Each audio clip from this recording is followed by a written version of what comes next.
Good morning, good afternoon, everyone. My name is Amy Smith, and I'm the VP of the Effortless Experience team here at Challenger. Super excited to welcome you to our fourth and final webinar in our 2022 series with Matt Dixon, author of the Effortless Experience and founding partner of DCM Insights. Before we jump in, just a few quick housekeeping items. So as always, feel free to send any questions through the Q&A feature. We'll be sure to reply now, or if it's something that requires a more extended reply, we can do it in follow-up, but we will get back to you. And my colleague, Casey Linlaw, will also be directing you to some additional resources through the chat on topics that we cover.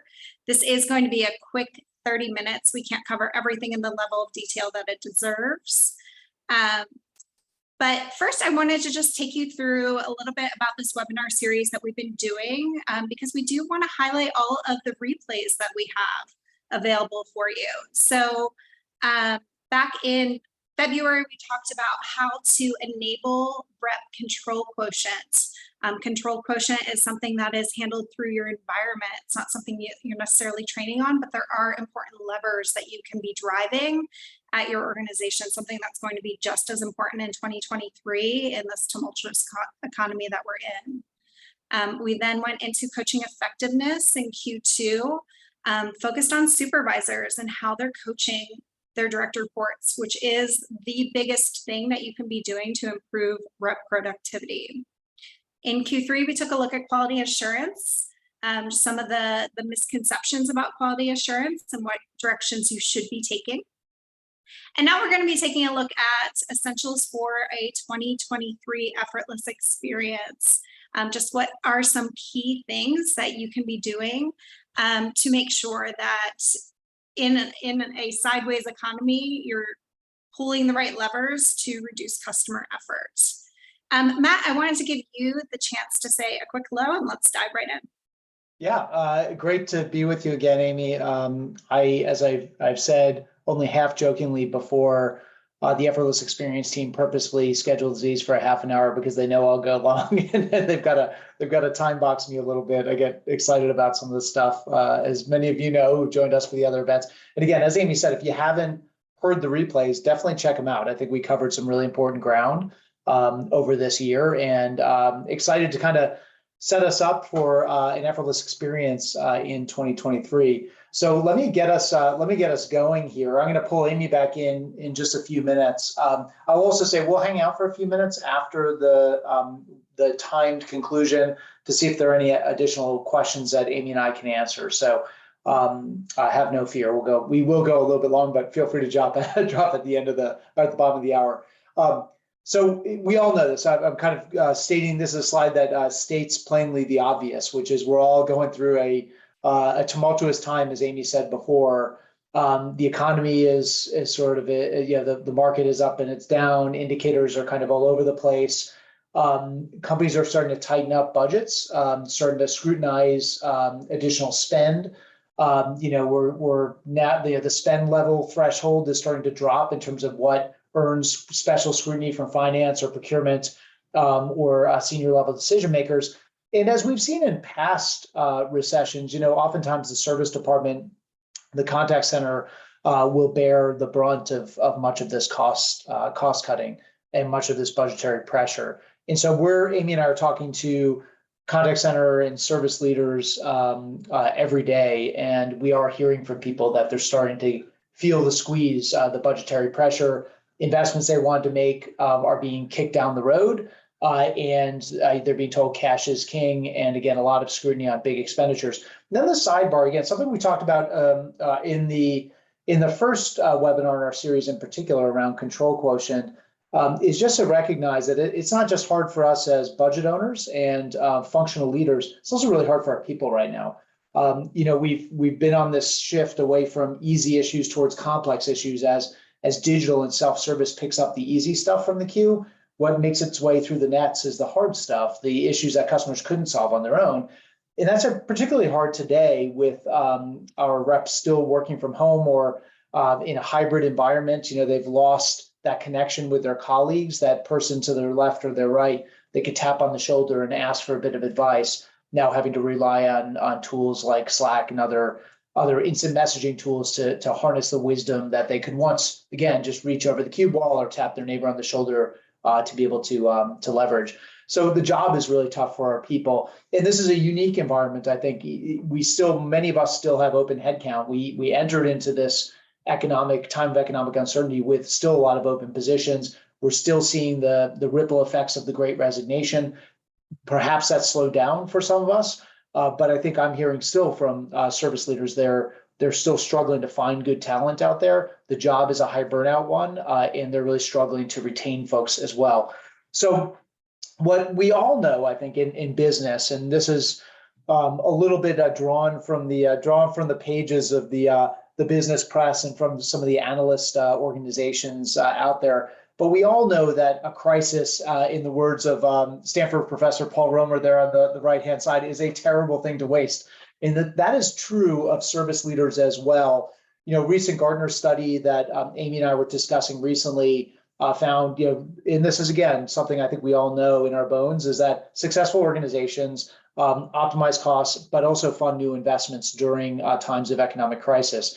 So what they're trying to do, obviously, is be wise about their investments, but position themselves to accelerate out of any downturn versus kind of stumble out of the downturn. So look, we all know this in business, but sometimes it can be a tough conversation. Our CFO knows this too, but they're looking for places to cut costs. And as we know, the hammer often falls hardest in the service organization. Now, one of the things that we've talked a lot about this year to service leaders is that when they think about how to play good defense against the CFO's budget hammer, the way that you should do it is really to position 2023 as the year that you get serious about delivering an effortless experience. The reason that this is a good thing is because, as we'll talk about in a moment, it is a cost-conscious thing to do. It is important for growth, and it's also important to engage our frontline employees. So let's talk about this a little bit. I always like to say an effortless experience is good for the bottom line, it's good for the top line, and it's good for the front line. Okay, so it is a true win-win-win. That's an homage to my co-author on Effortless Experience, Rick DeLisi. Loves the win-win-win, as all of you know. Amy's laughing. Rick loves a good win-win-win. And Effortless really is one of those things. There aren't many things, I think, levers at our disposal that can generate productivity and efficiency, can generate top-line growth. It can also engage our front line. But let's unpack this a little bit, because I think it's an easy thing to say, but what does it really mean? Then more importantly, we're going to talk to you about what's the punch list, what's the quick hit list, the things you should go do and have on your investment priority list and to-do list heading into 2023. So many of you are familiar with this finding. In the Effortless Experience research, we also collected a lot of cost benchmarking data. We actually found that an effortless experience is almost 40% cheaper to deliver than a high effort experience. And you might wonder why, especially those of you in regulated industries or complex markets and delivering complex solutions and products to your customers. Being easy to do business with feels like it's really expensive and really hard to pull off.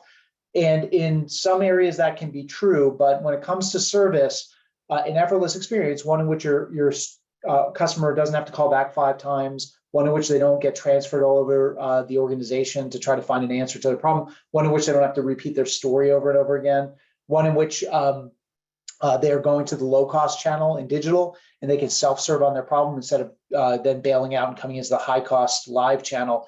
If we can pull these things off, it is actually demonstrably cheaper for us as an organization. So an effortless experience is a cheaper experience for you to deliver to your customers. Now, I'll also share a finding. We all know this one. I think many of you are very familiar with this. An effortless experience is also not just good for the company, it's good for your customers, right? It's good for the bottom line and it's good for the top line.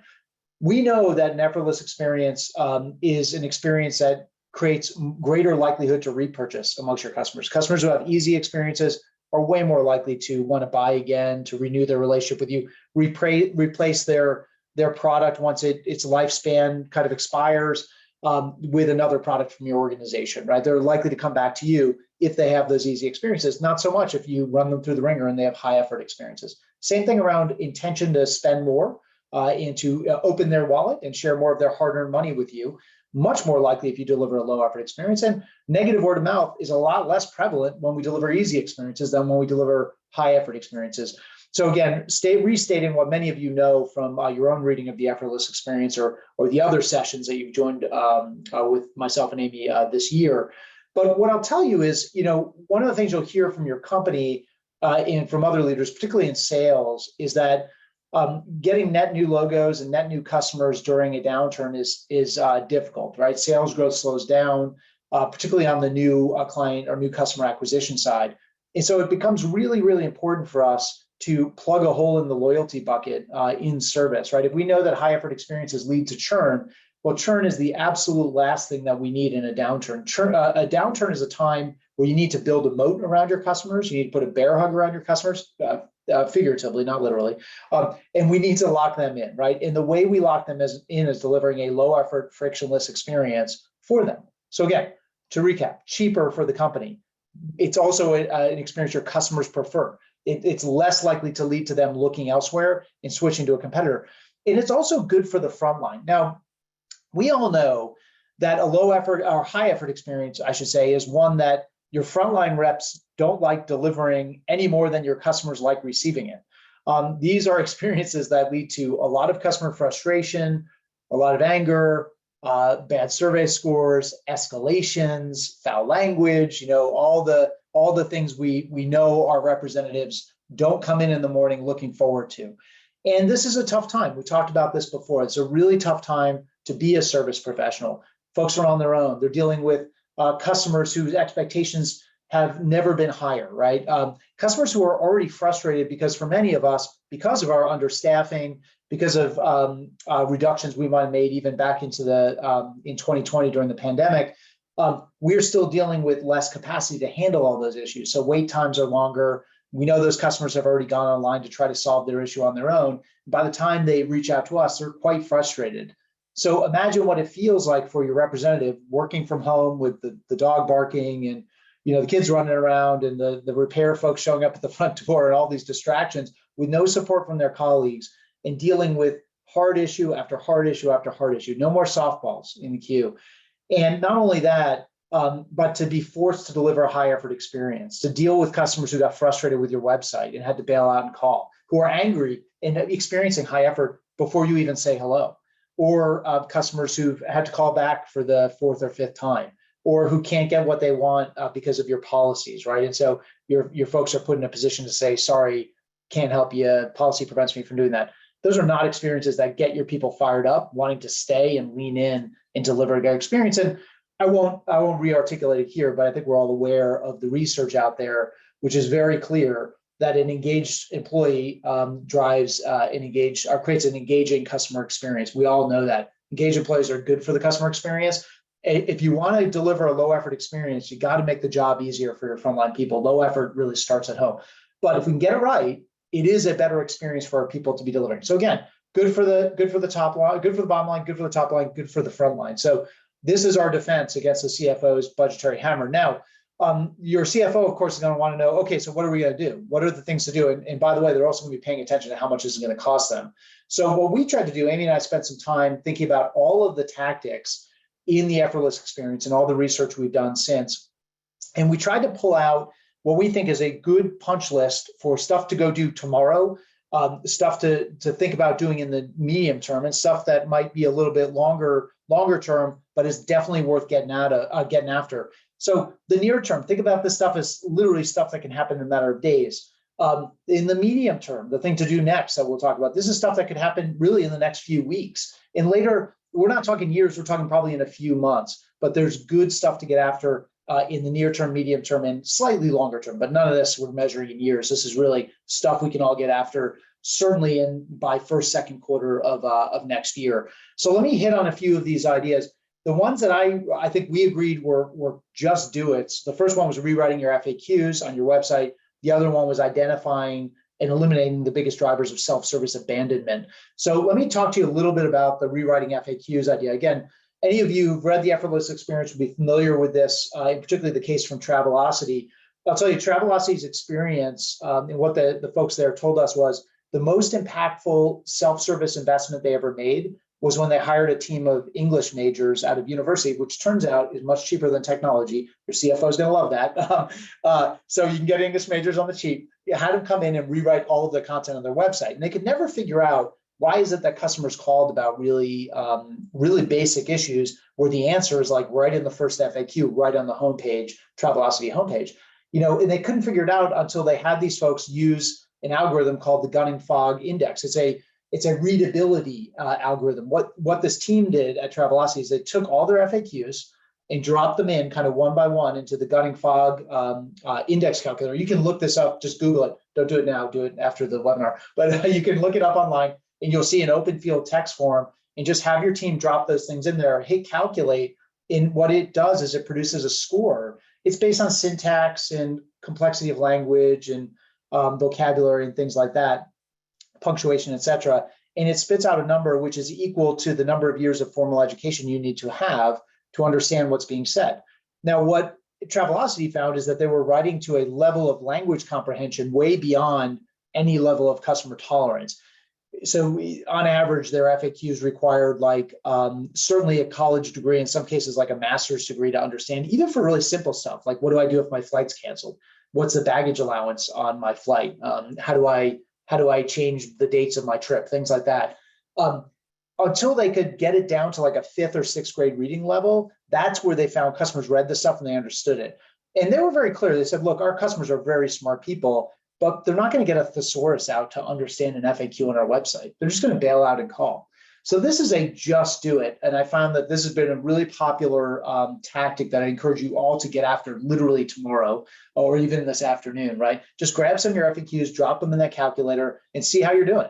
And until you can get it to a gunning score of like 8 to 10, you're writing at a level of language comprehension, especially those of you in regulated spaces and in technical industries that the average customer is not going to understand. They're not going to spend time trying to understand your industry jargon or your compliance language. They're just going to call you. Okay, so your self-service website is not then doing the job it should be doing, which is handling a lot of those issues that customers should be able to resolve on their own. So that's thing one. Thing two is I would recommend that we all read. This one sounds complicated. Identify and eliminate the biggest drivers of self-service abandonment. It sounds really hard, but there's an easy way to get after it. And this is why it's on the do it this afternoon or tomorrow morning list. Ask your QA team to tune in as they're scoring calls for reasons that customers bailed out of self-service. What we know is in the call recordings that your QA team is using, and by the way, if you have a conversation intelligence platform, speech analytics platform, you can go and look for this, complaints about the website, reasons that the website failed me or your app or what have you. You can steer that technology, go look for those things. But if all you have is a manual QA team, that's fine too. Just ask them when they're listening to those call recordings to pay attention to the complaints customers have about the digital channels. I'll tell you a really quick example here. There was a company that I talked to just a couple of years ago. They had launched a new mobile app for their bank, and they saw a big spike in call volume related to the mobile app, and it was all related to authentication, and they couldn't figure out why. They asked their QA team to kind of tune in and pay particular attention to what customers were complaining about, and here's what they found. They found that their customers were actually downloading the wrong bank's app. I won't tell you who the bank is, but suffice it to say, they have a very kind of common sounding name. It's like, it's not Bank of America, but it's a very general kind of sounding bank name. And there are a lot of other banks with similar sounding names. And a lot of these mobile apps look alike. And so what was happening is customers were being told, hey, there's a new mobile app, you should download it. It was in the IVR, it was on their website, they got a mailer about it. And they went to the app store and they were downloading the wrong bank's app. And so they obviously couldn't log into their bank account. And then they were calling into the call center saying, I can't log in. So then the call center is handling it as if it's an authentication issue. Let's reset your password. It never occurred to them that the customer's trying to log into the wrong bank's app. Super simple fix. It wasn't until they got QA listening to those things that they were able to distill that, what we need to do is actually tell our customers, hey, a lot of apps look the same. A lot of banks have names that sound the same. This is our bank and this is our app. It's not these other ones, it's this one. And when they did that, the call volume went down dramatically. Really simple stuff that we find oftentimes trips up our customers in the digital channel. Obviously, we can get really fancy and sophisticated here, but I think that a lot of these big self-service abandonment causes can be easily rooted out just by tuning in our listening engine, whether again it's technology, speech analytics, or whether it's a team, the QA team, to listen for those complaints and try to figure out, are there really easy things that we can do to fix this, to get our customers to stay in our digital channel, which of course, better for them, it's where they want it to be, better for us because it's a heck of a lot cheaper. So that's your quick hit this afternoon. We'll give you until tomorrow morning to get a start on this, but those are the things you should get after right away. Now, what's the stuff that we should start to get after in the next couple of weeks, I would say? When should we start thinking about the next thing? The next thing on our list is equipping staff with effort reduction skills. Now, I'll tell you, frontline behavior change, again, is one of those things that I think a lot of companies look at and they say, boy, this sounds really hard. It's like moving a mountain, right? We've got hundreds, maybe thousands of frontline agents. How do we get them to embrace effort reduction techniques and teach them all the ins and outs of this? I'm going to turn to Amy here in a moment to tell you a little bit about some of the work that the Effortless Experience team at Challenger is doing with clients to really make this easy and deliver really fast results. But I will hit the point. This is worth repeating. Many of you are familiar with this data point you're looking at right now on the slide, that 2/3 of the effort equation in the customer's mind is not a function of what they had to do, it's how they felt about what they had to do. And what that means in practice is it's your people in the language they use, the way they engage the customer that makes all the difference in terms of whether the customer leaves feeling like that was a high effort experience or leaves feeling like it was an easy, low effort experience. Look, there's lots of stuff on the do side that we need to fix. We need to fix our processes. We need to revisit our policies. We need to upgrade our technology. We got to do all that stuff, right? We got to eliminate transfers and escalations and all that good stuff. We've got to keep doing that. We've got to stay focused on that. But remember, that stuff takes a long time to fix. And actually, a lot of those things cost a lot of money. Your CFO is not going to like that, especially right now. So what is an immediate impact is just changing the way that your service reps deliver the experience to the customer. We tested this in the research, identical experiences with the same exact outcome. And the only variation is the way it was delivered, i.e. the words the rep used. Using effort reduction techniques dramatically reduces the customer's perception of the level of effort of their experience. So again, behavior change feels hard. It doesn't have to be though. So let me go over to Amy, who obviously is the expert here. So Amy, tell us a little bit more about kind of how Effortless Experience is approaching this, and maybe a little bit of insight around how we get the kind of quick returns from these investments. Yeah, and I think it's really just that, given that this perception of effort lies in the hands of the frontline team, it's a really great time for you to be reevaluating what you're training them on in new hire training, or just in training in general. Training is expensive. You're taking people off the phones, so you have to make sure that these are things that your customers actually care about. And we hear a lot about soft skills programs, but we know that soft skills, hopefully you're already hiring for soft skills, but things like being personal and professional actually don't help and have zero impact on the customer's perception of effort.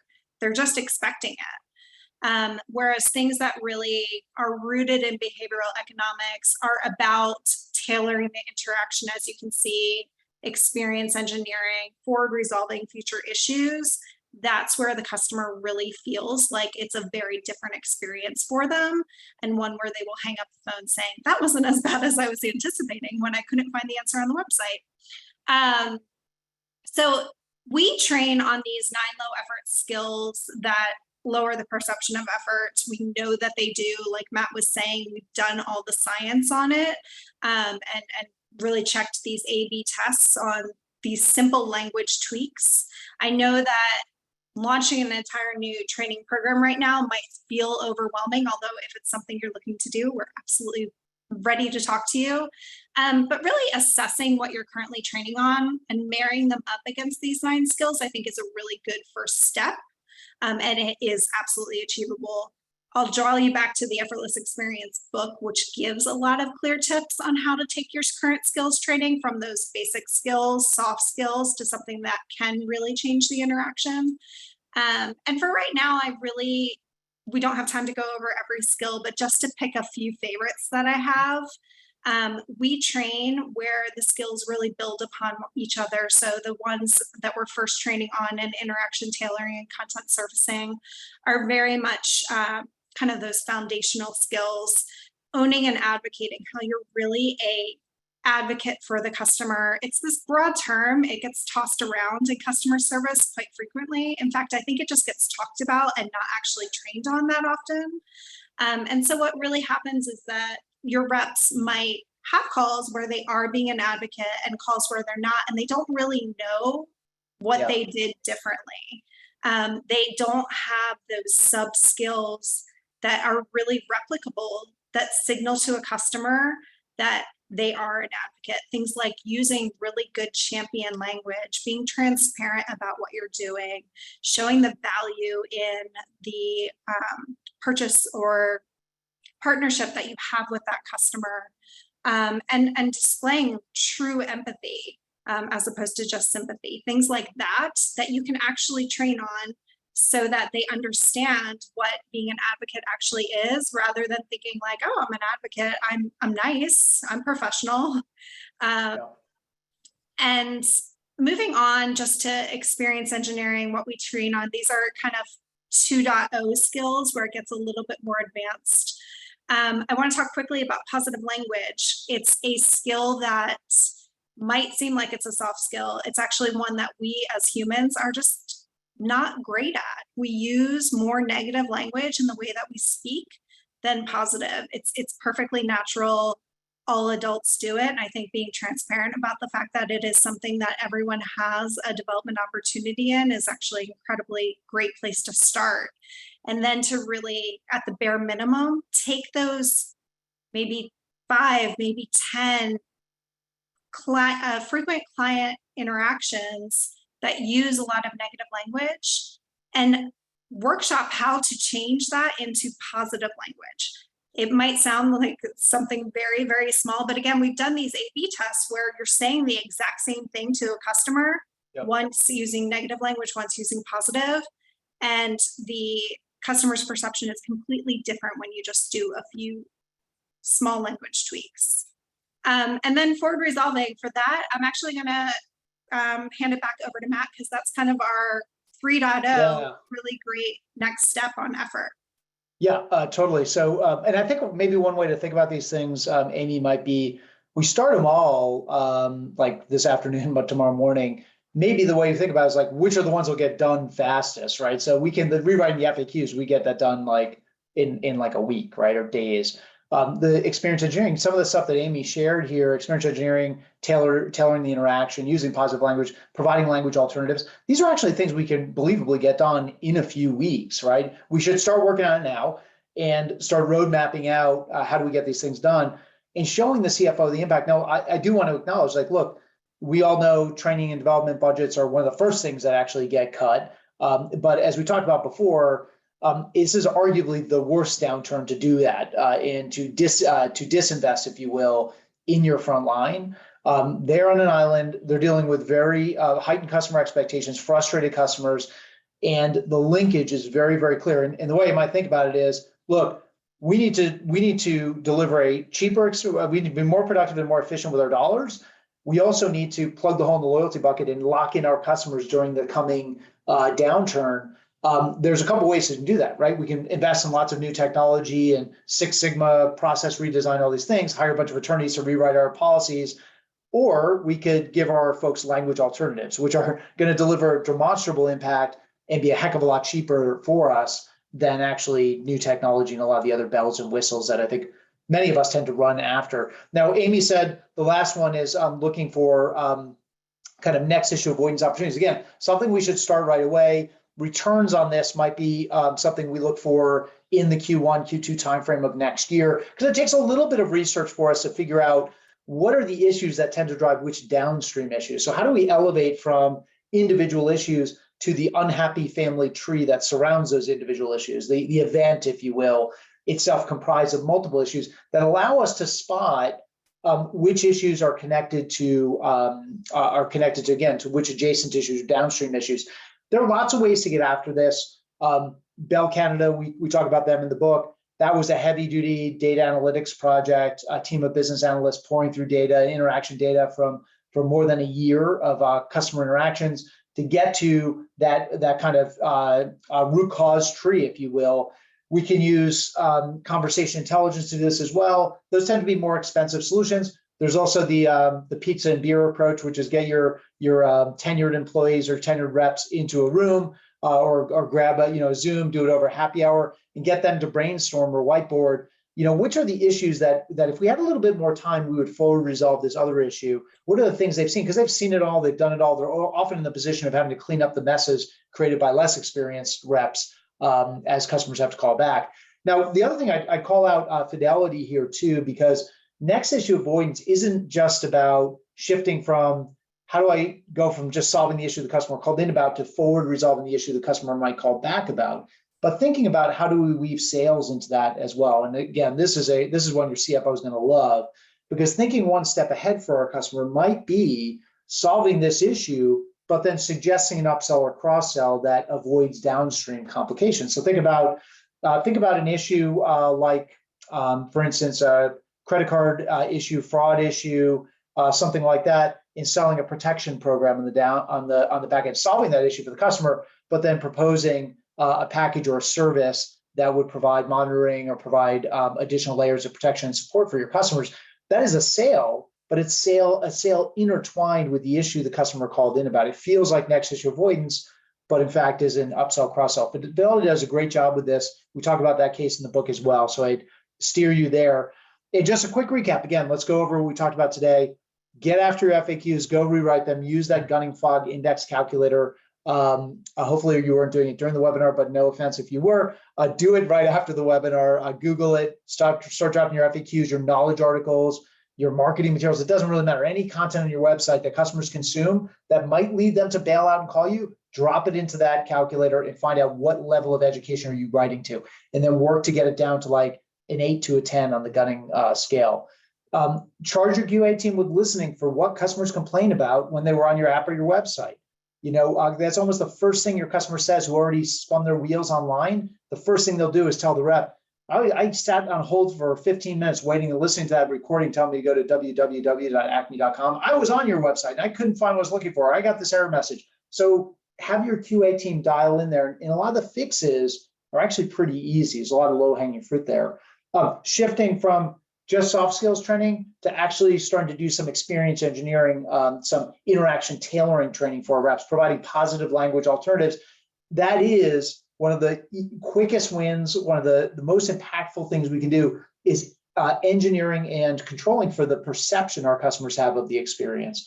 Look, technology changes, process redesign, policy rewrite, that stuff takes time. We know that. And some of that stuff is expensive. But you know what isn't expensive? Getting your reps to shift from saying, sorry, I can't help you, to let's see what we can figure out together. It's a simple shift. It requires QA focus, it requires training, and it requires coaching. And it also requires explaining to your reps why that has impact, right? So you get them to shift from what they do today to doing it in a different way. And when you do that, you give them the tools to actually create a much more engaging experience, not only for your customer, but a much more rewarding job for themselves. And what you'll find is they'll take those techniques back home and they will praise you and say, I get along better with my spouse and my partner and my kids and my neighbors and all this stuff. You're giving them life skills, and that's a fantastic investment to make, not just in the customer experience, but in the employee experience. And then, of course, let's look for those downstream issues. What are those issues that tend to lead to knock-on or adjacent or downstream issues? And start game planning. How are we going to get after those, not in the second, third call or interaction, but in the first interaction? Think one step ahead for our customers. Repeat contacts is the biggest driver of customer effort, and it's also probably the biggest cost driver. If you were to rank order all of the things that cost us money in a high effort experience, repeat contacts is way up at the top of the list. So getting after that, CFO is going to love that, finally cracking the code on that problem. So with that, I did want to share with you just a bit of contact details. And Amy, I don't know if you want any call to action, final guidance you want to provide to folks? Yeah, just if you'd like any more information or you have any questions that you didn't want to ask during the webinar, please write into the chat more info. Also, if you'd like to learn more about partnering with our team on becoming effortless, having that low effort service approach, you can definitely scan the QR code to book a meeting right now, or like I said, just write more info into the chat, and we'll certainly reach out to you and find a convenient time. We will also be starting to talk about our 2023 webinar series shortly. So keep an eye out for more information on that to come. That's great. Thank Thanks. you everyone Thanks, so Amy. much for joining. Sorry that we went a little bit over, but this was actually really good for us. 34 minutes. I'm proud of us. It's pretty good, actually. It's but we check on the Q&A real quick. Constance, nice comment there about love to see more about it. And by the way, I would go to Challenger. I mean, there's a ton of ongoing research that the team at Challenger is engaged in around Challenger managers and how Challenger is evolving. Some updated research concepts around that original research, how the proportions of those 5 profiles have changed over time, and some of the new behaviors and trends they're seeing in the data. So check that out if you haven't already. And of course, Winning the Challenger Sale, Jen Allen's show and her podcast, you should definitely be tuning into that. Jen's, I think of that as sort of the expanded universe of Challenger. So if you're into that sales content from Challenger Inc., definitely check out Jen's podcast as well. All right. I don't know if I'm seeing any more here, Amy, but no, I think I just want to thank everyone for checking in, and we look forward to being in touch soon. Take care.